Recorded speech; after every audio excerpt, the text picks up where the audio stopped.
are here. Most of you I know, but some I do not. And so I've had the privilege and pleasure of working with these fine adults all this year from September on. And so what you're going to hear tonight is our touring program that we took out to we've been to three assisted living places or senior places this semester that we have sung in the Birmingham area.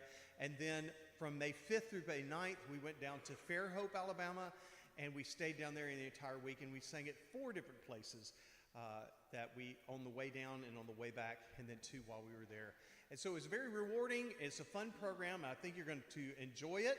When we go out into the community to sing, we do just like this. We sit down when we sing. So some of your loved ones may be in the dark right here on the front, and I'm sorry about that, but I thought it would be better to see their faces than for everybody, than to put everybody up on the stage all on one level, and then you'd only see the faces of the front row. So at least the men can peek around at times and be seen. So if I put 3 deep, you'd never see them. So, but we sit down when we sing, and we sing to the people there, and we'll sing to anybody who will sit still enough to listen. And we have a great time when we do it. And so I always say that we're a church group first. And so we're going to start out with music from our church roots. And we're going to sing 2 hymn arrangements. One you'll know right away. It's a very familiar hymn tune. And you'll know it from the first introduction on. And if you know it and you want to sing with us, we always tell anybody you can sing if they want to in the place where we sing to. The second one you may not know, but it is an oldie goldie from Ira Stanfield, and it's called Happiness is the Lord, and it's a lot of fun. So I probably should have reversed the order and started with Happiness is the Lord, because the first one is beautiful, but it's a little bit slow, and it never solicited the reaction that I wanted. But by the time we got to Happiness is the Lord, oh, they loved it. They were locked in with us. So anyway, I hope you'll enjoy these 2. And if you know the first one, sing along.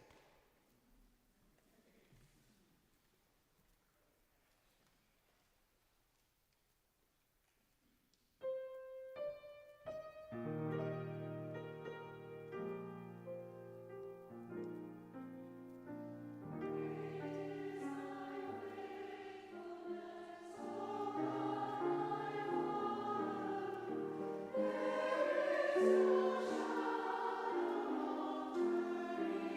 you.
and you reacted just like everybody else. So the first one, in fact, one place we sang Great Is Thy Faithfulness, and I turned around and someone was like, okay, we got to do something, note to self fast. So anyway, but by the time we finish that song, usually people are tracking along with us pretty well. And so then I tell them that we are going to sing some things that are not church music, because God made lots of different kinds of music in the world, and we like to sing it, and so it's just a lot of fun. And so then we say, well, we're approaching Memorial Day, so we want to put you in a red, white, and blue mood, so we're going to sing some patriotic music. And some of these you've heard from us throughout the years, because I just sort of cycle them out and introduce things here and there. But we got 3 patriotic pieces that we're going to do. The first one is an old standard that I'm going to turn to you and make you sing some, and you'll know exactly what it is by the intro again. The second one is a fun piece from a collection published in 1971 called I Love America. And I had it at my first church that I served, and I was able to get it, unbelievably, at this church from our sister church, Faith Church. Because Faith Church was the old Fairfield Highlands Baptist Church. And when we went over there to serve, I take a group from Active Christian Living once a quarter over to help with the food pantry. And one day I went over there and I just sort of explored a little bit, because little do y'all know, I went to private Christian school at Fairfield Highlands Baptist Church from kindergarten through the 4th grade. So it had been like a long time since I had been in that building, and I just wanted to remember things, you know, and I walked around, stood on the stage where I sang Come Ye Thankful People Come in my kindergarten class. I just remember that so much. But I did that, and then I just made my way up to the choir room, and it was like opening up a time capsule, because when the church closed and gave the building to the BBA, they didn't empty it of anything. It was just closed. So the entire music library, everything was there. And I talked to Pastor Aubrey and I said, Pastor Aubrey, I'm not sure that your congregation is actually going to use much of this music. He said, probably not. And I said, I'll take a lot of it off your hands if you want to let me go through it. He said, be my guest. And so I found so many wonderful things. Some of you have already heard in church services, but I did find some things for the Mellow singers, and this collection was one of them. And so we're going to sing a great song out of there called My Home America. And I've cautioned them about speaking really plainly and giving you good consonants on this so that you can understand, because it goes by at a pretty fast clip and it's very wordy, but it's very fun, and I think you'll enjoy that. And then we're going to end with a lovely, solemn prayer for America, sung to a very familiar American folk tune, an Appalachian folk tune. And the words are beautiful, and so I invite you to pray for our great country as we do these 3 songs together.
Thank you. I really like that one a lot because of the serenity of it, and you can hear the people singing the parts and all that, and we work really hard on that. And it's beautiful words. It's a great prayer for our great country that we live in. So, along about this time, I usually tell people about our group, and so if you're new and you don't know, we meet through the academic year, September through May, at 10:30 on Thursdays for an hour. And then our sweet hostess, Miss Carrie Hansen, she will make dinner for us or lunch for us, and it's a really good time of fellowship that we share for that 2-hour slot together, and we just have a great time. We laugh and cut up. It's one of the highlights of my week in ministry. I just love it so much, and I do miss it in the summer when we take a break, but it's good because then it makes it so much sweeter when we come back in September and we start working on Christmas stuff. I talk about how we don't really exist to sing in our church, that we really only sing in our church 2 times a year. This is one of them, and the rest of the time we practice stuff to take outside the walls of the church, because I really see this as an outreach arm into our community to do great things for folks that don't get to normally hear stuff. I do have to Christianly, pridefully pat their back in a way that I am very proud of them, because the comments that people give to us when we go out in places, and I'm not asking for y'all to give us the same comments at all. I'm not fishing for compliments, but the comments that the people give to us are just so, you're the best group that we've had come in here. We never hear stuff like this. Oh my gosh, And then even the workers will say, you're better than my church choir, and stuff like, it's just really fun because we work really hard. And I'm really proud of their work ethic and what they give to me each and every week. And, and they let me say, no, that's not right. Oh, you got to sing this and, whatever. But they really do well. And y'all know I love you, right? So I do it all in love because they're talented and that they can do so much. And so that's what I do. And I usually tell them all about the choir just so they can have a little vocal rest at this point. So they've rested enough. And so now we're going to turn the page again, and we're going to sing our Broadway section. For the past 4 or 5 years, I have chosen a Broadway show and done choral highlights from it. And so this year's show that I chose was The Music Man. And Chris, come on down here. Chris Farley is my go-to showbiz guy, and he always gives a synopsis of what we are singing about, because there's some young people in here that may not have watched The Music Man, Chris, so they might need to know the plot story before we get started. So take it away. The setting is River City, Iowa. It's 1950. This is the time of door-to-door salesmen, you see. And Harold Hill is one of those door-to-door salesmen. Well, he stumbled upon River City, Iowa, and he's decided that there's a bunch of trouble among the youth. And it's pool, yes, billiards. Well, he's decided that he's going to sell all of these folks band equipment to solve that pool problem that they've got. So no longer will the youth be playing in the pool halls. They'll be playing trombone and saxophone and all the things that come with band. But that librarian, Marion, she says, I see what you're doing. You're not going to pull one over on these folks because you don't know a trombone from a timpani. I know you don't, Mr. Harold Hill. And as you do throughout musicals, those two fall in love. They sing a beautiful love song at the end, which you'll hear in our highlights. It's one of the highlights. There are a couple of other songs that you won't hear in this that you may know. Gary, Indiana, not Louisiana. And Shapoopy is also from The Music Man. So you probably know those two if you're familiar with any of these musicals. But anyways, Meredith Wilson's The Music Man.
It is amazing what a wonderful acoustic will do for you. Yeah.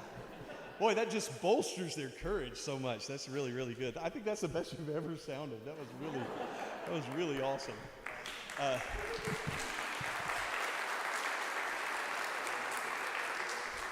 Funny story. We went to Fairhope on our tour, and we were there for Monday through Friday. And we sang at a lot of places, and only one of them had a bad acoustic, I think. But most of them were pretty good, but not nearly like this. This is really amazing. But the last place that we sang was a kind of a well-off looking place, and we walked in the lobby where we were going to be. They had our chairs set up. It had marble floors on the first floor lobby. And it had some nice cushy furniture over here, but none of the residents came down to our level. When we were singing, like toward a staircase that went up like this, and then up across this way was a walkway, and that's where the residents were. They all got up on the walkway, and they sat and they peered over. And so I told the choir, number one, the first place that we sang at gave us a $50 check. We have never been paid to sing before. So I said, wow, okay, we actually made money this time.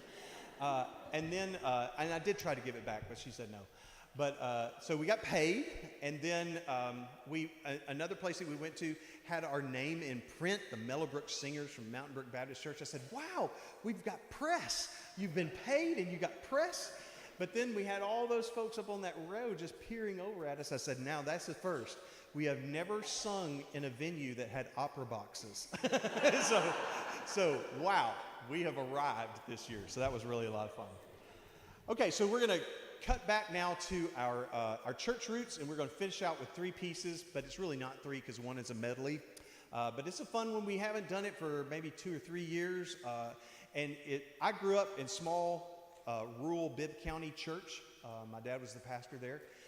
We had 25 people on a Sunday morning, and they only met on Sunday mornings. They told my dad, they said, preacher, we only meet on Sunday morning because we're all old and we can't see to drive at night. so that's all we did. We had Sunday morning church. But this was the kind of music that we sang in this church. So it's a real foot stomper, kind of toe tapper. It may bring back a lot of memories to you, especially some revivals and some things. It's called Back to the Church in the Wildwood, and I hope you enjoy it.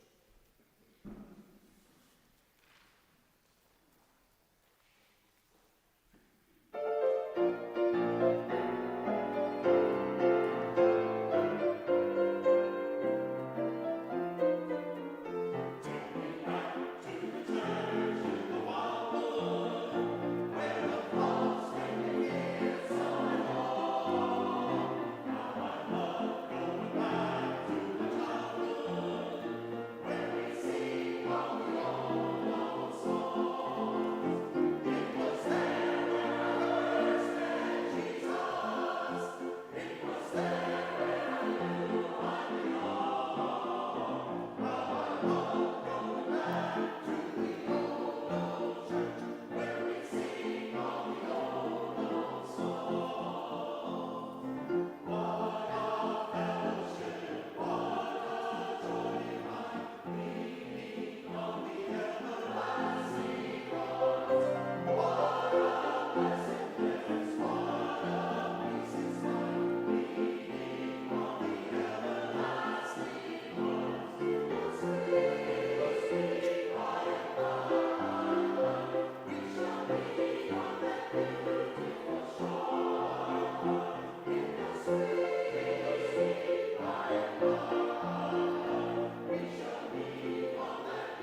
We had a place that we went to in Fairhope that was called the Shepherd's Place, and it was for adults with special needs, mentally challenged, that their caregivers could come and drop them off for the day, and then they could go and do things that they needed to do, and they were cared for while they were there.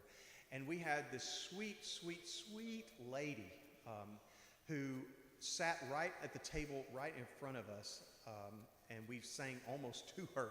But she had motions that she would do to every song that we sang. You know, she choreographed every single piece, and sometimes she would stand and do them, and whatever. But she loved it so much, and she loved those hymns, and so it really, really spoke to her, and that was really nice. I got another story about that in just a moment, but we're going to sing one more hymn for you. We got 2 more pieces, and you're done, I promise. But if you sit still long enough, you get a special gift, okay? If you don't run away, you get a prize at the end. That's what I tell everybody, too.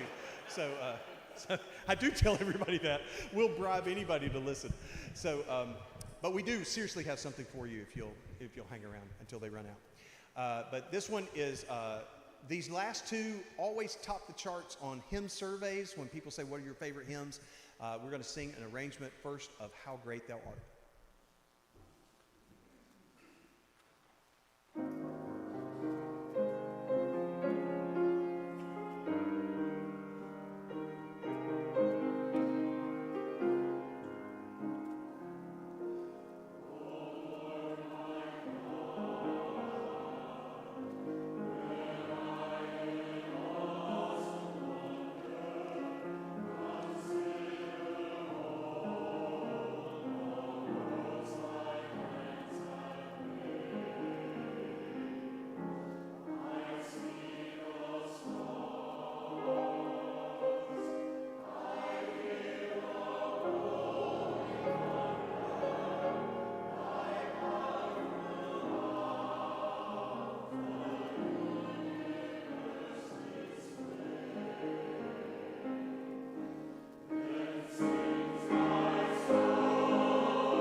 Thank you for coming. Thank you for being a part of this with us. I hope you're proud of this group that goes out in the church's name and in Jesus' name to minister in your community and then beyond. I know that I am, and I'm grateful for each of them and for all of your work. Thank you so very much. I want to also recognize the lady in the back who's never seen but plays so beautifully.